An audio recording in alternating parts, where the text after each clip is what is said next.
So this month I read 3 books. I am taking part in a yearly challenge run by Ruby's Books. The prompt for January was to read a book from a genre that you usually don't read. So I picked horror as it's something that Jacob really got into this winter, and I've been curious. I've never been a horror movie person. I actually find it triggers my anxiety sometimes. So generally I avoid horror, but I think because in a book you're controlling the visuals like yourself and you're creating them in your brain, so it's a little bit more safe.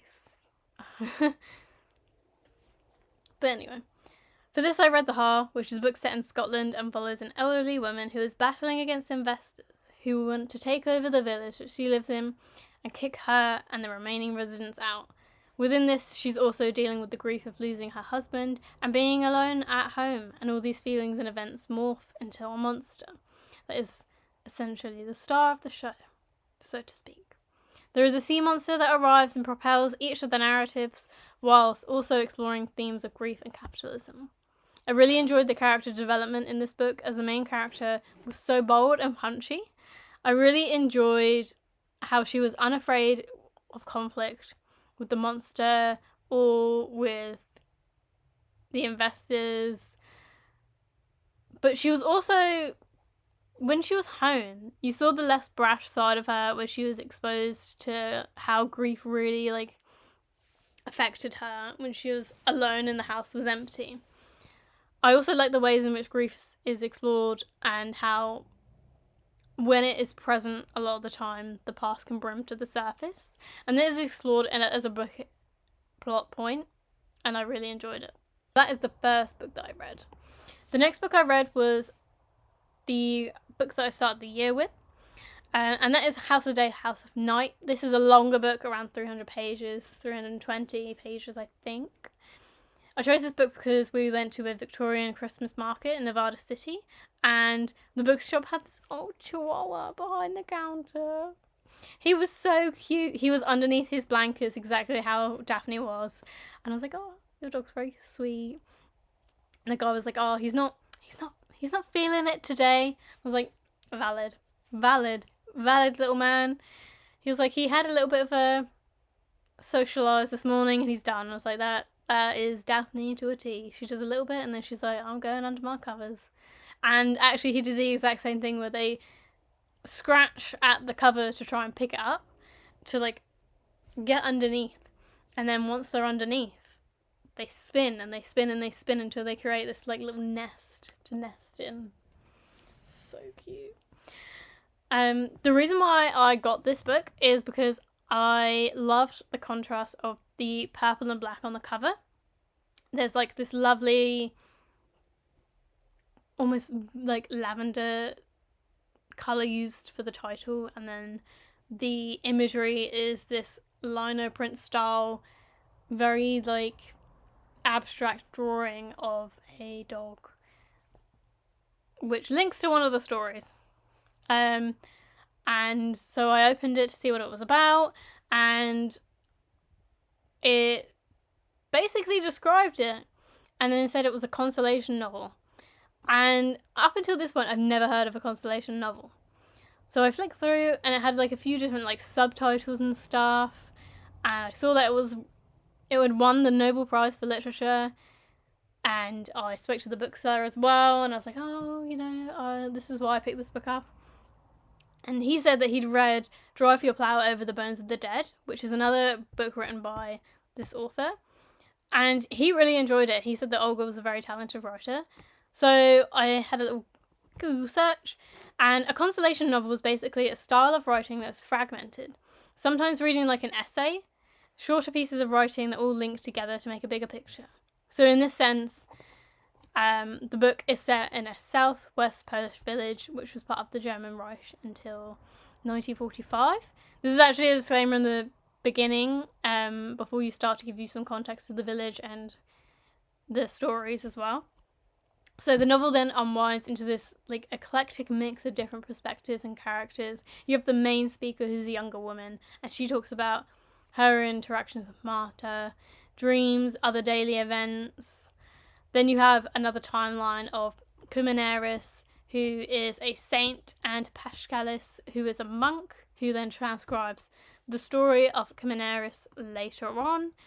There's Marek, who has a troubled upbringing and actually who passes away, and it tells the story of him. Ergo Sam, who is a teacher, and it's all these different people who have lived in this village, and it's different snippets and stories of the village in different times, and it all pieces together to form this big, overarching sort of history of this village, which is inspired by real history. For this one, I did struggle around 200 pages in. I stalled a bit. I read like a good chunk whilst driving.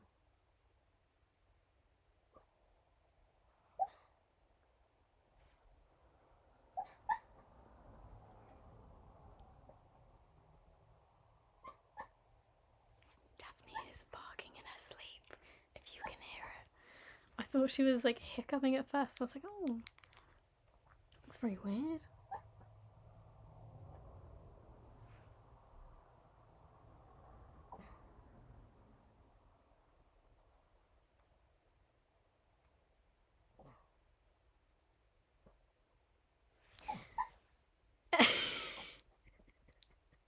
I'm not going to wake her up, so you might just hear this in the background.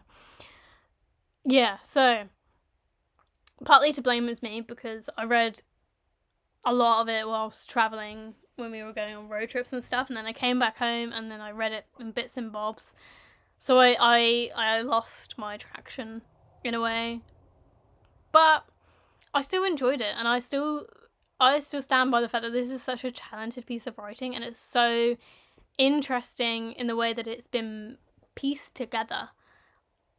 And I haven't read a constellation novel before, so this is my first experience of that, and I really liked the format, and I think that there's a lot behind the activity and the characters as well, especially because Olga's a trained psychologist. There's a lot of knowledge behind representing the villagers and how they become the definers of the village itself. So the other book that I read is Calls May Be Recorded, which is a very opposing style.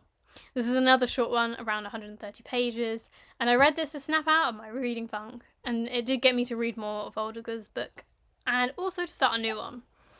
So this one is about a call centre, and a call centre worker who was a bit unhappy with their life, and certainly a bit frustrated with their job, where they are policed on eating, sitting, and taking breaks.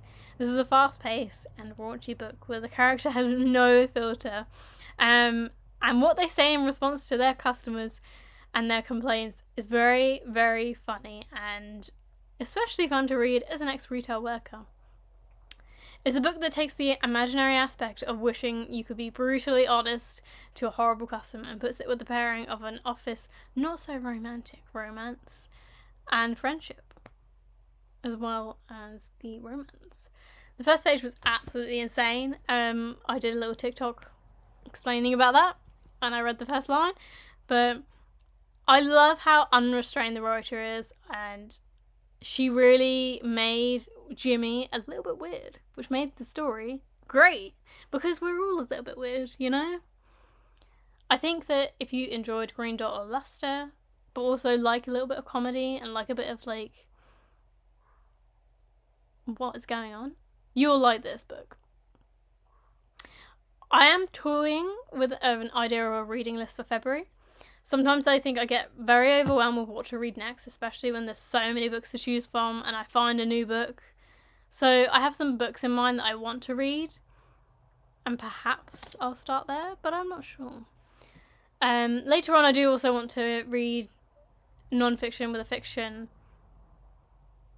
which is something that I saw on TikTok as well, where you pair your non-fiction book with your fiction so that it actually explores a topic that's explored in more detail, so you sort of have a deeper understanding and you're not just reading and then forgetting, you're actually learning. And I love that.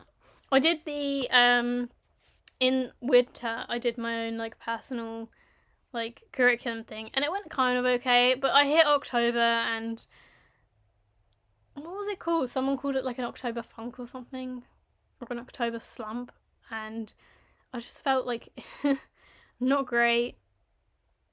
So I just kind of slipped out and eventually petered out. So I kind of half did the personal curriculum, but not quite. But you know, so maybe I'll try that.